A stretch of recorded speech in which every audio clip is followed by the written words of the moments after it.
El Evangelio según Mateo. Es uno de los registros oficiales más tempranos acerca de Jesús de Nazaret, su vida, su muerte y su resurrección.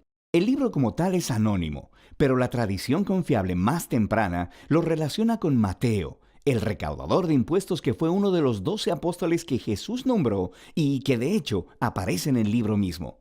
Durante alrededor de 30 o 40 años, los apóstoles enseñaron y transmitieron su testimonio acerca de Jesús de manera oral, junto a las enseñanzas que todos ellos habían memorizado. Y Mateo entonces recopiló y organizó todo esto en un asombroso tapiz y diseñó este libro para resaltar ciertos temas acerca de Jesús. En este video solo vamos a abarcar la primera mitad del libro. De manera específica, Mateo quiere mostrar cómo Jesús es la continuación y el cumplimiento de toda la historia bíblica acerca de Dios e Israel. Que Jesús es el Mesías del linaje de David, que Él es un nuevo maestro con autoridad como Moisés. Y no solo eso, que Jesús es Dios con nosotros, o en hebreo, Emanuel. Y Mateo ha diseñado este libro con una introducción y una conclusión que funcionan como un marco alrededor de 5 secciones claras, justo ahí en medio, cada una de las cuales concluye con un largo bloque de las enseñanzas de Jesús. Este diseño es muy intencional y es asombroso. Solo observa cómo funciona. Los capítulos del 1 al 3 preparan el escenario al enlazar la historia de Jesús justo en la historia de las Escrituras del Antiguo Testamento. Así que Mateo inicia con una genealogía acerca de Jesús que resalta cómo Él viene del linaje mesiánico del hijo de David y que Él es un hijo de Abraham. Esto quiere decir que Él va a traer la bendición de Dios a todas las naciones. Después de esto tenemos la famosa historia del nacimiento de Jesús y de cómo todos los eventos cumplieron las promesas proféticas del Antiguo Testamento, de que las naciones vendrían y honrarían al Mesías, que el Mesías nacería en Belén, y más que eso, de la concepción de Jesús por el Espíritu Santo, su nombre Emanuel. Todas estas cosas trabajan juntas para mostrar que Jesús no es un simple ser humano. Él es Dios con nosotros, Dios hecho hombre. Así que puedes ver 2 de los temas claves de Mateo justo aquí en la introducción. Él es del linaje de David. Él es Emanuel. Pero Mateo también quiere mostrar cómo Jesús es un nuevo Moisés. Así que, como Moisés, Jesús salió de Egipto, cruzó a través de las aguas del bautismo y entró en el desierto durante 40 días. Y luego Jesús sube a un monte para entregar su nueva enseñanza. De manera que a través de todo esto, Mateo está diciendo que Jesús es la figura prometida mayor que la de Moisés, que rescatará a Israel de la esclavitud. Él les dará una nueva enseñanza divina. Él los salvará de sus pecados y Él traerá una nueva relación de pacto entre Dios y su pueblo. Este paralelo entre Jesús y Moisés también explica por qué Mateo ha estructurado el centro de su libro de la manera en que lo hizo. Estas 5 partes principales resaltan a Jesús como maestro y Él ha creado un paralelo. Jesús como maestro hace un paralelo con los 5 libros de Moisés. Jesús es el nuevo maestro del pacto con autoridad que cumplirá la historia de la Torá. En la primera sección, en los capítulos del 4 al 7, Jesús entra en escena anunciando la llegada del reino de Dios. Y esto es clave. El reino es en esencia acerca de la operación del rescate de Dios para todo este mundo y se está llevando a cabo a través del Rey Jesús. Jesús ha venido a confrontar el mal, especialmente el mal espiritual y todo su legado de opresión demoníaca, enfermedad y muerte. Jesús ha venido a restaurar el gobierno y reino de Dios sobre todo el mundo al crear una nueva familia de gente que le seguirá, obedecerá sus enseñanzas y vivirá bajo su gobierno.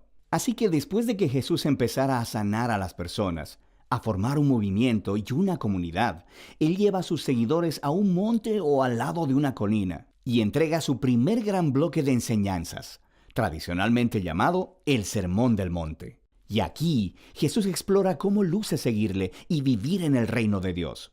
Y es un reino de cabeza donde no existen miembros privilegiados. De manera que los pobres, los don nadie, los ricos, los religiosos, todos están invitados a venir y llamados a volverse, a arrepentirse, a seguir a Jesús y unirse a su familia. Jesús dice que no está aquí para dejar a un lado los mandamientos de la Torá o el Antiguo Testamento. Más bien, Él está aquí para cumplir todo eso a través de su vida, a través de sus enseñanzas. Él está aquí para transformar los corazones de su pueblo, para que realmente puedan amar a Dios y amar a su prójimo, incluyendo a su enemigo. Después de concluir esta gran enseñanza acerca del reino, la siguiente sección nos muestra a Jesús trayendo el reino a la realidad en la vida diaria de las personas. Así que Mateo organizó aquí 9 historias acerca de Jesús trayendo el poder del reino de Dios a las vidas de aquellas personas que están quebrantadas y en dolor. Hay 3 grupos de 3 historias, y se tratan de personas que están enfermas o tienen cuerpos quebrantados o están en peligro. Y Jesús las sana o salva a través de actos de gracia y poder. Y luego, justo en medio de estas triadas, encontramos 2 historias paralelas acerca del llamado de Jesús de que las personas deberían seguirle. Aquí, Mateo está resaltando un punto. Uno solo puede experimentar el poder de la gracia de Jesús al seguirle y volverse su discípulo.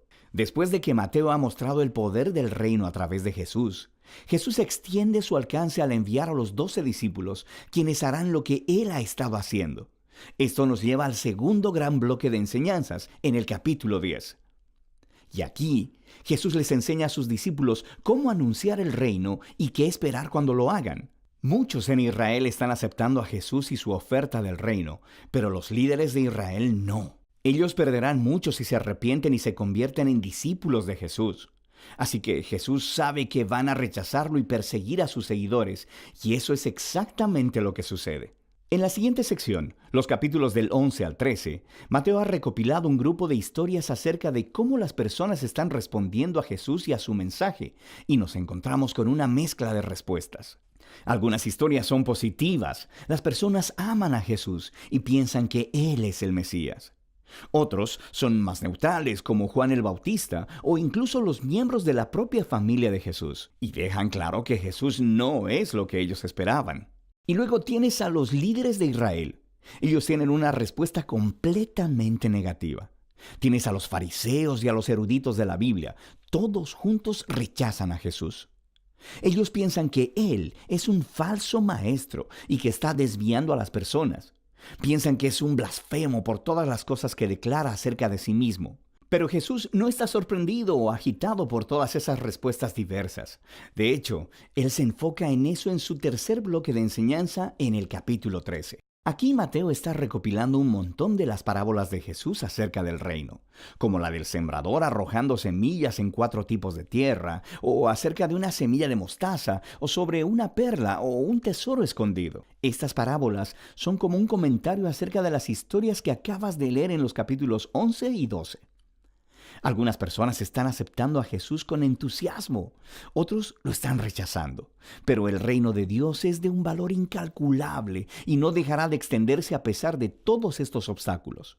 De manera que esa es la primera mitad del Evangelio según Mateo.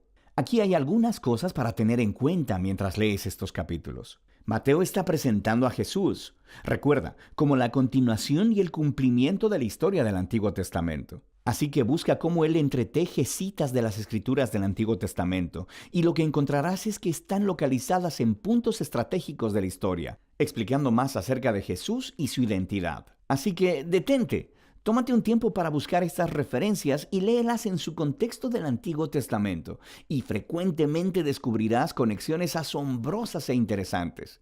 Finalmente, pon atención a los tipos de personas que aceptan a Jesús y le siguen, y verás que más comúnmente son personas que no son importantes, que son donadies o que no son religiosos. Y estas son las personas que son transformadas por su confianza o fe en Jesús y que le siguen.